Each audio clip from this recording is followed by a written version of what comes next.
Puntahan na natin tong hearing kahapon na una, ano reaksyon mo doon sa binabanggit ni Kong Pepito Alvarez na ang hinala niya kung bakit nasama yung pangalan niya doon sa umano'y tumanggap na mali-malitang pera dahil nga sa ikaw ay ang iyong tauhan daw lumapit sa kanya para i-endorse yung impeachment ni Marcos Jr. at hindi siya pumayag kaya gano'n ang nangyari.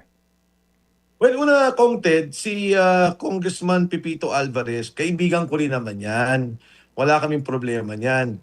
Ngayon yung binabanggit niya, pasensya na po Kong Pepito, wala pong staff ko ang lumapit kahit kanino man, kahit sinong congressman. Kasi kung ako yun, tatawag ako sa kanya. Diba? Kung Pepito, pwede ka pang pumirma ng impeachment.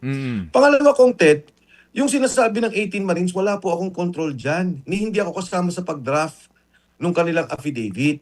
Kaya una, yung tumawag na staff ko o may nagpanggap na staff ko, hindi ko alam. Pero kung ako po yun, lalapitan ko siya, direkta. Kakausapin ko siya kung sakali man. Pangalawa nga, inuulit ko, doon sa 18 Marines, wala po akong control. Marami tayo Kong Ted na mga congressman, congresswoman na nabanggit doon. Yung iba tumatawag din sa akin, pero wala akong andun eh. Sa 18 Marines po yun. Sa kanila po nanggaling yun at dinraft nila yan kasama si Attorney Baligod. Ang critical po dyan, I would think, ay si Speaker Martin Romualdez at si Saldico. Ano Yes. ba yung mga bigayan na yun? Yes. Sino ba yung mga yun at ano yung sirkumstansya?